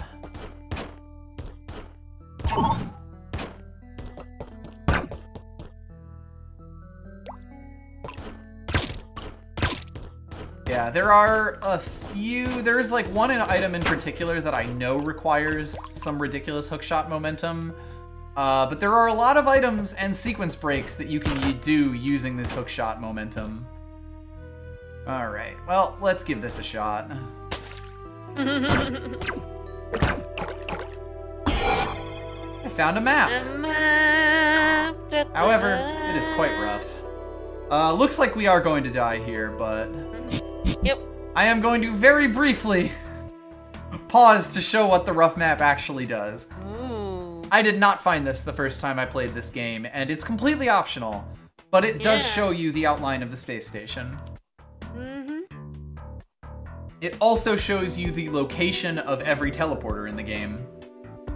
That's what those little blue dots are that aren't marked on our map. Oh, and it only shows up in the outline of the map. Yeah.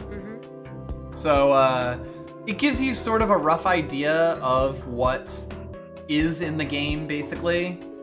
There are some places that are not on the map, but this is the space station. And, you know how I said, like, you know, you can sort of expect every square to be filled? You can expect every square within this to have something in it. And that is absolutely wild. I quite love it. So anyway, I'm gonna come back and get that for real once we have more health and underwater mobility. Nice. The nice thing is, the really nice thing about that is you can totally get that with 14 health. You maybe need 18 health for it, I'm not 100% sure, but it is completely optional and only gives you more information. Yep. And that's like, it's a cool little upgrade. That's pretty cool. So we'll come back for that eventually and not die. Let's see. All right, No, so we want to go hopefully. up and over and past the actual start of the game. So we can get to that big phallic object on our quest to get to the underwater sector. Yay. You can also see that with the rough map, I guess now we can't see, but there were only 2 paths to get over to the underwater sector. Which does sort of reinforce the idea that the water dome is actually like a separate dome in this space station. Yeah. I'll be back for you, rough map. It actually does make my life a lot easier since it makes it so that I can like tell where there are things. They're showing off this game while streaming.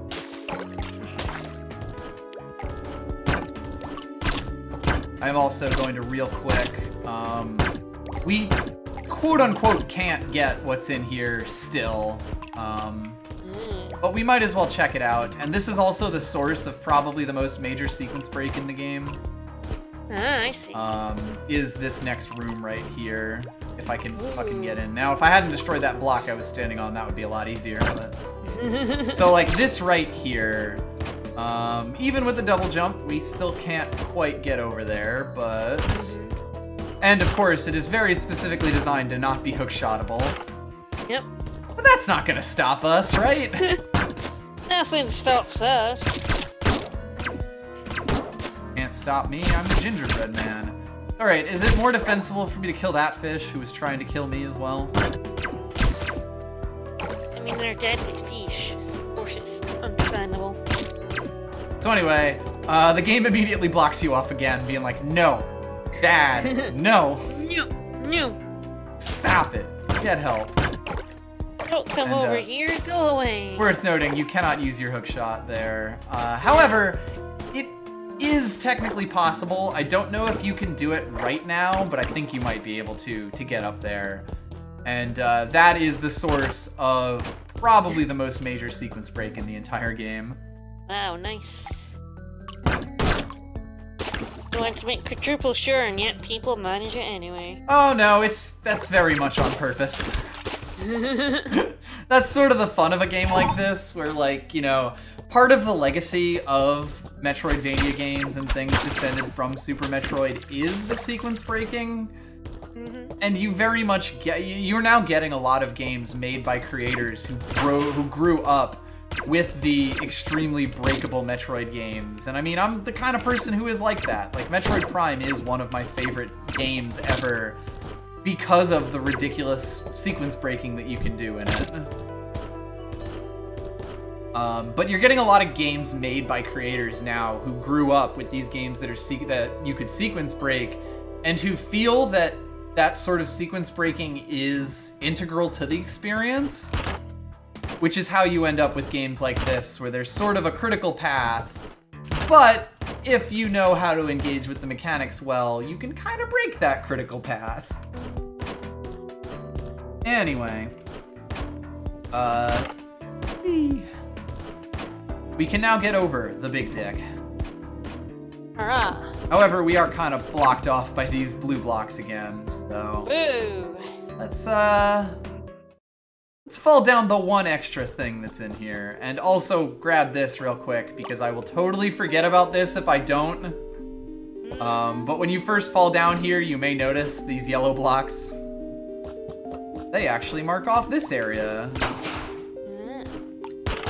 Which is another fairly difficult hookshot puzzle. Because yeah, you get this one-way path here, so... The only way to get up through here is to properly hookshot. And that's another thing that I really like about ESA. It's very good about, like, sort of cordoning off puzzles versus, like, combat encounter type things, where this is obviously a very difficult hookshot room, but you're not, like, you know, threatened with death for not getting it. Oh, yeah, I hate. And the games that do that, like do the platforming challenges above death pits, annoy me. Oh, this game has plenty of those, but, like, it also has plenty of stuff that is, like, very much this. Oh, here's an interesting challenge that you might or might not be able to do. We'll give you all the time you need to do it instead of making you run back from a save point. The game still very much understands that you're still learning. Like, even if you did find this, you're still learning how the hookshot works and everything. So it's not gonna give you a bunch of shit for this, basically. And it's like, it is really, really tightly designed. You can totally do this. I may give up until we get another upgrade, or I remember how to use the hookshot a lot better. Yeah, because the problem is if you fall too far, you can't go back under these things. So the usual completely wacky hookshotting is not quite the solution here. Eco-dong is also a very good word for that thing we went over. Just want to say that I very much appreciate that. Pretty good. This is one of those things where I'll do it right and it'll be like, hell yeah, like the one time it happens. I think I want to hit that. It's kind of forcing me to use my double jump here, so I'm gonna have to rely on hookshot momentum for the end of it. Again, I may only give this a few more tries and give up afterwards. Yeah, it's because you hit that water and the down thing, and you just poof. Yep. Yeah, I mean, it's a really interesting, like, way to make a difficult challenge. I believe there's just a health pack at the end of this, so it's not like, I mean, obviously that's a very useful thing to have, but it's not like, you know, you're gonna feel really awful for having missed it. Ah, almost. I need to get it so that you hit that green wad there at just the right place, the second one in particular. Yep. Actually could have done it, because I did get over that other one without using my double jump. Anytime you still have your double jump, you're in pretty good shape. Yep. Yeah, and it's also, the hookshot puzzle here is backed by sick tunes, so... Very, very chill, very, like, you know, you're just having a chill and fun time. And I feel like that's a lot of the exploration in this game, is like, you know, you don't really feel rushed about things most of the time. I feel like Super Great Friend could show this game off very well. Yeah, it's chill style. Yeah. Yeah, and I guess that's the other thing. The music is very much, makes it so that you don't feel quite so frustrated when you're, you know, failing this a billion times. As I have clearly shown, it is possible to do. I think I more or less get the movement it wants me to do here. I just have to get the timing right. I need to be, like, a little far away from that so that I get a good swing out of it, but then I have to hit it in the right place to, you know, fly under it. Yeah. All the music in this game is absolutely fantastic. Ah, almost. Alright, we'll leave this for later. Alright. When I get some other stuff, or maybe when I'm feeling a little saucier with the hookshot, I'll be good for it. It's very much the sort of thing that you can easily just ignore, basically. Also, as soon as you fall down this thing, you will notice that we are at another point of no return. The game likes giving you these big pits, and you put the save point right here to make sure you are committed to this place. Yep. And we'll make our way further into this green zone. Hooray! You can walk through these little pipes here. Ooh. Actually, I want to go... an important thing about the pipes, though, is that they do not count as, like, ground. You just fall straight through here. And we want to go to the switch right here to open up those blocks so that now we can actually properly go through this. Now we need the pipe. Yeah, I definitely agree, like Cecil, that the lack of dedicated grapple, though the way that it's basically, there are dedicated no grapple points instead of dedicated grapple points, means that you can always sort of use the hook shot to like fuck around with things. And that just makes the game feel so much nicer. Yeah. It isn't just restricted to what's bolted to the artificial landmass. There are 2 larger structures orbiting it. A research outpost and the underwater section. Probably did meet the same space. Oh, right, no, this is different. The underwater section is considered part of the main station. There is a research ship and a cargo ship that orbit the space station as well. I wonder what happened to those. Bad things. You get more blocks of this type. Yeah, no, the save point markers, I already mentioned it, but they are absolutely fantastic. You get another hookshot puzzle, although I'm going to jump into the water here, or into this sand here to aggro these guys. They aren't bugging me. Womp womp.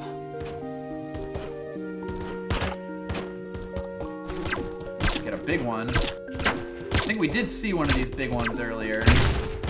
They explode into littler ones. More gold blocks.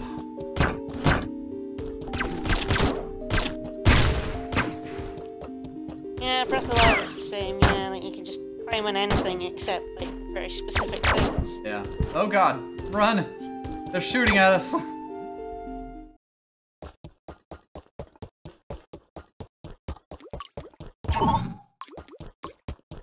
Yeah, exactly, Grumpy Grimwald. And I do feel like that school of design has become a lot more common in even the last, like, 10-ish years. Of the, instead of limiting the player and having it be like you use this specific mechanic with this specific thing, a lot of games are moving more towards, you can do this anywhere except where we specifically say you can't. Yeah. And those are like superficially similar things, but they do kind of open a lot of other things. Oh god, yes, I forgot how good the water level music is. Oh god, I'm just gonna have to link you to the soundtrack to all of this, because it's just so good. Like, the water music in this game swings, and it is so good. But yeah, we did in fact make it to the water section here. Hooray! Through that little Meridia tube over there. Whee! One thing you will immediately notice is that these water jet, or like these jet things, are extremely common in the water area. And they will fucking launch you.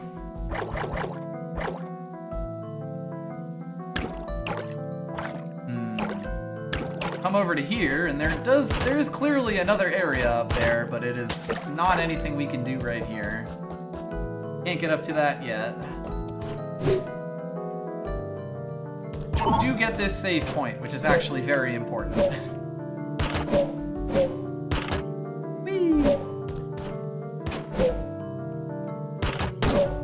Don't even care that I took damage there.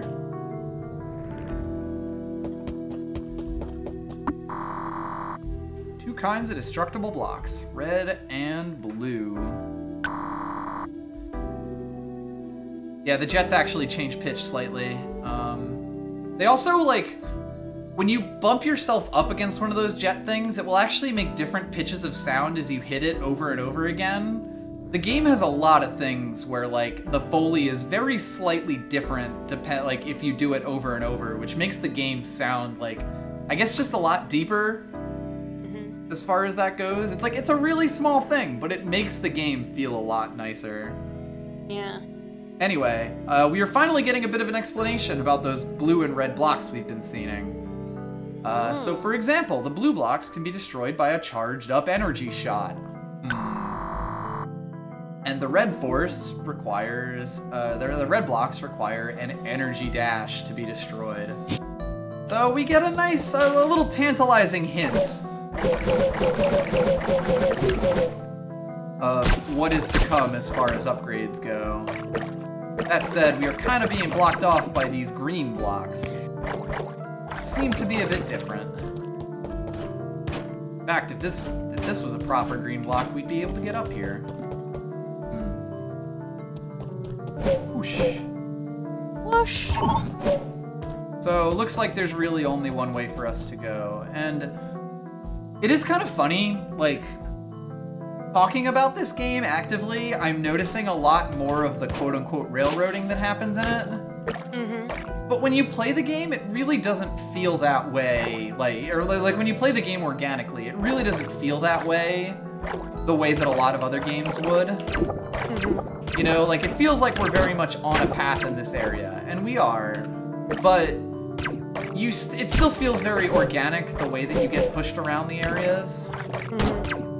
And it doesn't really feel like the game is trying to hold your hand, go through it, I guess. Yeah.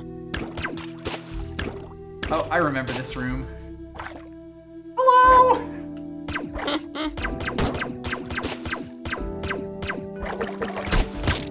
Creepy tentacle things that are honestly not worth the time to destroy.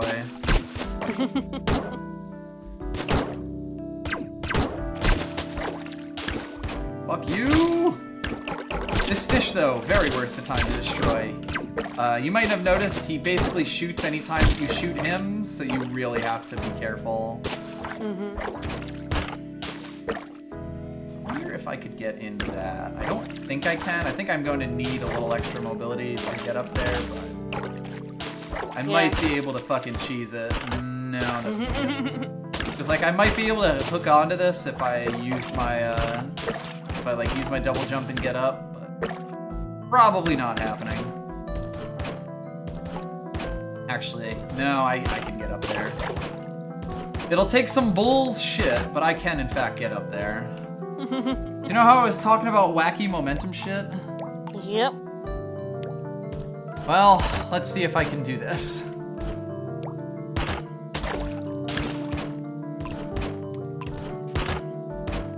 This is ridiculously precise, but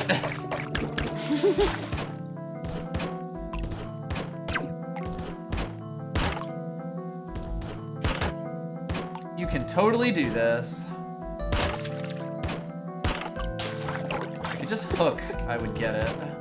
Go, go, go. Yeah, I need to hook before I use my double jump there, because I'm gonna need my double jump to get up to the last set of that platform. I can totally do this. So basically what we're doing here is using the hook shot and letting it extend out so that it hits up on that platform very high as we fall very fast. And then getting a full, like, ridiculously high momentum swing out of that eventually arcs us upward. This may be another thing that I come back for later. But without using this technique, this is actually, like, ridiculously late game. Damn, I actually had that there. And, like, that is the cool thing, that a lot of the side items are really, like, extremely accessible very early, but also gettable much later once you get, like, the truly powerful movement tech.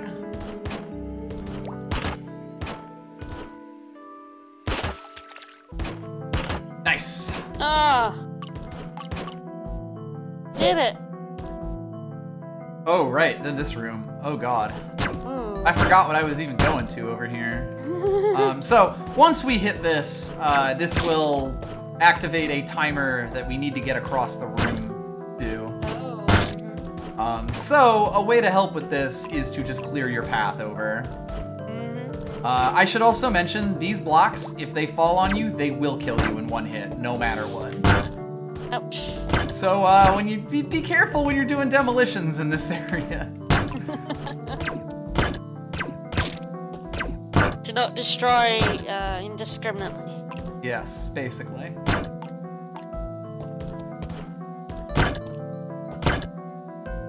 Alright, that should be okay, I think.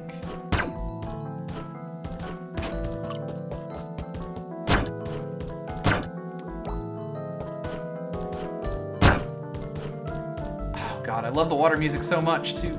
Sort of just on in the background as I do all this, as I prepare myself for this.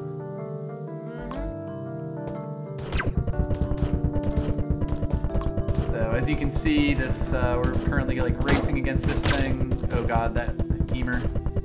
And the reason for that is that it'll blow up these things here, but then stop like put up a bunch of walls afterwards. Then kind of conveniently, what you get for this is another health tank. Yeah, this game has a lot of sequence break potential, and so much of it is based on just your ability to engage with the core like the earlier mechanics you get, like the hook shot.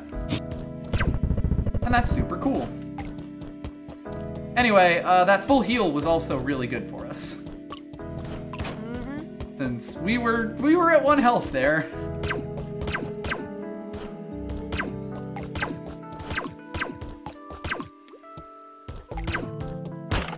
I can totally escape from this place. I know that much. Like over here instead? Yes, it is. There's a hole over here that I totally didn't notice. Whoops! And then, kind of hilariously, this is actually progress. If we had decided to just go the other way, there would have been basically a hookshot puzzle from that platform that we did the ridiculous hookshotting from. In fact, I mean, might as well. Yeah. So it's like this over here. And we're back over here. Nice. I guess you'll get me engaging with the mechanics. Me, yeah!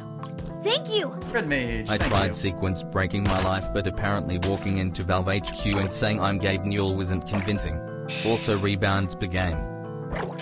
Thank you. Thank you. And now you'll actually see that we have made it a full circle around the area towards the save point that we were at before. But we're on the other side of these green blocks. And we're actually at a really good stopping point here, I think. Ah, nice. We'll be able to go through here, go over to that save point that we got, and we will basically have solved the mystery of the green blocks along the way. Ah. So they're used to regulate the flow of water. They can open and these green switches, which are to our left, can open the green barriers. So if you hit the green switch with the hook shot, you'll toggle all of the green blocks in the area. And it makes a really satisfying, like, wrench turning sound when you do it. So now all of the, like, outlines that we had seen before are green blocks, and all of the green blocks are outlines. Nice. The entire path through the area has changed. And that's kind of how you get to, that's kind of how you make an area that is, like, relatively small. Like, all the stuff that you're seeing here, there are a bunch of rooms above it, and there's a few rooms below it. But that's the water level. Like, this is the majority of the water level here. Yep. And, like, it still feels interesting to make, like, 2 separate loops around this area to find all sorts of different stuff in it. The game is so tightly packed. And it's, like, little stuff like that that actually makes it interesting. Yeah. For example, we can get up here now that the water switches this way. Nice. However, you cannot get through this part here. We will need another item to be able to get through here. And actually, the item that used to be here, like basically this is being blocked off by an item that we're gonna get next time. It used to be optional, and this specific room was changed to make it so that item isn't optional. The creator told that, told that to Smite during his thing, but I'll actually talk about it next time we come around, because we will be going up there next time. Yeah, cool. That said, we are pretty much at the 2-hour point, and we are at a save point, so I think this will be a good time to finish it up. Yeah. Next time, we will explore the rest of the underwater section, and definitely find us some survivors, that's for sure. That'll be next Thursday, probably. Yep. You'll be around next Thursday? Oh, no, shit. Thursday I'm away. Right. Okay, Tuesday? If you want to do it Tuesday, that's fine then. Well, I can't play on Tuesday because I'm away, so... Ah, that is true. So it wouldn't be FF1 anyway. Yeah. So it can be this, or it can be the FE9 challenge. You can figure out when you want to play. Yep. What I might do is I might do this on Tuesday and then the Fire Emblem 9 thing on Thursday. Because I assume you would prefer seeing that or seeing this game rather than that. Yeah, probably. Kind of up to you, of course. But yeah, so okay, we're working out our schedule on Scream as we finish up. Sunday will be FF1 as usual. Yes. Tomorrow I will be playing again. Yes, tomorrow I'll be playing Mario Odyssey. Sunday, we'll be playing Fire Emblem 1, or Final Fantasy 1. Final Fantasy 1. Same shit. Final Fantasy 1, with the continuation of Jane's adventures. And I think that's all we got for now. Yeah, we'll see you guys later. See y'all Thanks, later. everyone. Bye. Hope you enjoyed.